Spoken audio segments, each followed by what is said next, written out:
ఈ రోజు కూటమి ప్రభుత్వం వచ్చిన తర్వాత వీళ్ళ ధోరణి ఏంటి అని అంటే 10 మెడికల్ కాలేజీలని కూడా పూర్తి చేయలేము, మాకు చేత కాదు, మాది అసమర్థ ప్రభుత్వం అని చెప్పి ఈ రోజు చేతులు ఎత్తేసి పీపీపీ మోడల్ అని చెప్పేసి ఈ రోజు ప్రైవేటీకరణ దిశగా ఈ రోజు ముందుకెళ్తున్నటువంటి పరిస్థితి నిజంగా దురదృష్టకరం. ప్రతి పేదవాళ్ళకి, మధ్య తరగతి వాళ్ళకి ఇది ఒక శాపం. భవిష్యత్తులో ఒక్కొక్క కాలేజీకి 50 ఎకరాల సైట్ ఇచ్చి 500 నుంచి 600 కోట్లతోటి శాంక్షన్ చేసి ఈ రోజు అవి కాలేజీలుగా రెడీ అయితే ఫ్యూచర్ లో వాటి విలువ లక్షల కోట్లు వెళ్ళేటువంటి పరిస్థితి ఉంటుంది. వాటిని పట్టుకొని ఈ రోజు పీపీపీ మోడల్లోని ప్రైవేటీకరణ చేస్తాము అని అంటే ఇండైరెక్ట్ గా మాకు చేత కాదు అని చెప్పేసి ఈ ప్రభుత్వం చెప్తుంది. చంద్రబాబు నాయుడు గారు అంటారు మొత్తం మెడికల్ కాలేజీలు ఈ రాష్ట్రంలో నేనే తీసుకొచ్చాను, జగన్మోహన్ రెడ్డి గారు ఒకటే మెడికల్ కాలేజీ తీసుకొచ్చారట.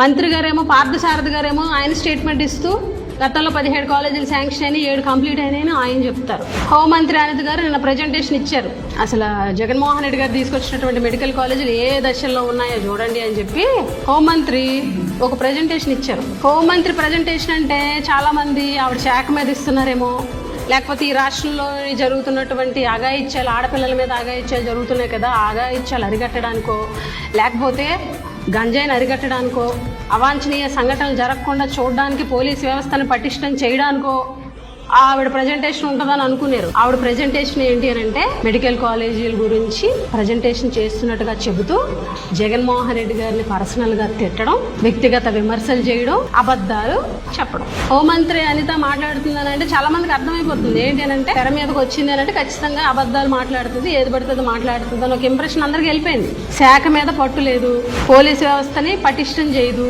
ఈ రోజు మద్యం ఏరులై పారుతున్నా, ఎక్కడికక్కడ బెల్ట్ షాపులు ఉన్నా, వాటి వల్ల అవాంఛనీయ సంఘటనలు జరిగి ఎన్నో హత్యలు జరుగుతున్నా, ఎన్నో అఘాయిత్యాలు జరుగుతున్నా, ఆడపిల్లల మీద నేరాలు జరుగుతున్నా అవి మాత్రం ఇవిడు పట్టించుకోదు. పోలీసు వ్యవస్థను పటిష్టం చేయడానికి మాత్రం ఇవిడ ముందుకు రాదు. కానీ అంటది జగన్మోహన్ రెడ్డి గారు లండన్ మాత్రలు వేసుకోవడం మర్చిపోయినట్టున్నారని మాట్లాడుతుంది. అండర్ కన్స్ట్రక్షన్ లో ఉన్న విజువల్స్ చూపించి మెడికల్ కాలేజీలని ఇవి జగన్మోహన్ రెడ్డి వదిలేసిన మెడికల్ కాలేజీ ఈ స్టేజ్ లో ఉన్నాయని చెప్తుంది. ఇంకా మీరు చూసారా లండన్ మందులు వాడడం అని చెప్పేసి ఇష్టం వచ్చినట్టు మాట్లాడతారు. మందులు వాడాల్సింది మేం కాదు, మందులు వాడాల్సింది మీరు, కూటమిలో ఉన్నటువంటి పెద్దలు, మాట్లాడే హోంమంత్రి. మీరందరూ మందులు వాడాలి, ఎందుకంటే కళ్ళుండి కనిపించట్లేదు కదా. ఇదే హోంమంత్రికి సూట్గా ప్రశ్నిస్తున్నాం. విజయనగరం జిల్లా నువ్వు ఇన్ఛార్జ్ మంత్రివు కదా, ఇదే విజయనగరం జిల్లాలో మెడికల్ కాలేజ్ కంప్లీట్ అయింది కదా, ఏమది చూపించడానికి? నీ సొంత జిల్లా నర్సీపట్నం కాలేజ్ ఉంది కదా, అండర్ కన్స్ట్రక్షన్ లో ఉంది కదా, ఏమది చూపించడానికి? ఉమ్మడి విశాఖ జిల్లాలో పాడేరు కంప్లీట్ అయ్యి క్లాసులు కూడా ప్రారంభమైనాయి, ఏమది చూపించడానికి? అండర్ కన్స్ట్రక్షన్ లో ఉండి పాత విజువల్స్ చూపించి అంటే మీరు అమరావతి అయిపోయిందని చెప్పేసి ఒక బూచి చూపిస్తున్నారు కదా, గ్రాఫిక్స్ అలాగా చూపించి జరగలేదని చెప్పేటువంటి ప్రయత్నం చేస్తున్నారు.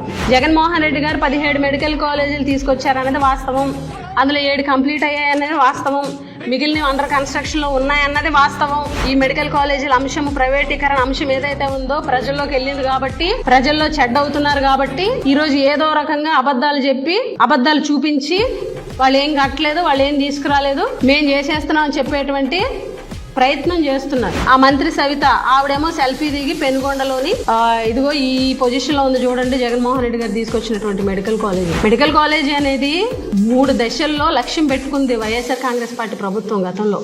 మొదటి దశగా 7 కంప్లీట్ చేసాం, మిగిలినవి 2025-26 అకాడమిక్ ఇయర్ కంప్లీట్ అయ్యేలాగా లక్ష్యం పెట్టుకున్నాం. ఈ రోజు మీ ప్రభుత్వం వచ్చిన తర్వాత, మీ ప్రభుత్వం వచ్చి 15 నెలలైతే అదే పెనుగొండలో ఒక్క ఇటుక కూడా జరగలేదు అంటే అది సవితమ్మ మీ అసమర్థత. ఇంచు పని కూడా జరగలేదంటే మీ అసమర్థత. అసలు మెడికల్ కాలేజీలు, ఒక మెడికల్ కాలేజీ పూర్తిగా ఎస్టాబ్లిష్మెంట్ అవ్వాలంటే ఎన్ని సంవత్సరాలు పడుతుందో మీ అందరికీ ఏమన్నా తెలుసా? మంత్రులు కదా మీరంతా, నాలెడ్జ్ ఉండాలి కదా. ఒక మెడికల్ కాలేజీ పూర్తిగా ఎస్టాబ్లిష్ అవ్వాలంటే అసలు ఫస్ట్ హాస్పిటల్ ని నడపాలి, తర్వాత ఎన్ఎంసీ వాళ్ళు వచ్చి చెక్ చేసి ఓకే అంటే పర్మిషన్ ఇస్తారు, తర్వాత మొదటి సంవత్సరం క్లాసులు ప్రారంభం అవుతాయి, 2వ సంవత్సరం వచ్చి మళ్ళీ చెక్ చేస్తారు, అలాగా 5 సంవత్సరాల వరకు ఎవ్రీ ఇయర్ వచ్చి చెక్ చేసి పూర్తి స్థాయిలో పర్మిషన్స్ అన్ని వచ్చిన తర్వాత పూర్తిగా మెడికల్ కాలేజ్ అనేది ఎస్టాబ్లిష్ అవుతుంది. పూర్తి మెడికల్ కాలేజ్ ఎస్టాబ్లిష్ అవ్వాలంటే సుమారుగా 7 నుంచి 8 సంవత్సరాలు పడుతుంది. For example Mangalagiri AIIMS medical college 9 సంవత్సరాలు పట్టింది పూర్తిగా ఎస్టాబ్లిష్ అవ్వడానికి. ఈ రోజు వచ్చి నీతులు చెప్తున్నారు, ప్రైవేటీకరణ చేసేసి చంద్రబాబు నాయుడు గారు ఏమంటారంటే ప్రైవేట్ వ్యక్తులకు ఇస్తేట వాళ్ళు బాగా రన్ చేస్తారంట. అంటే మా ప్రభుత్వం అసమర్థ ప్రభుత్వం, మేము పూర్తి స్థాయిలో ముందుకు తీసుకెళ్లలేము, సమర్థవంతంగా వీటిని ట్యాకిల్ చేయలేము కాబట్టి ప్రైవేటీకరణ చేసేస్తున్నాం.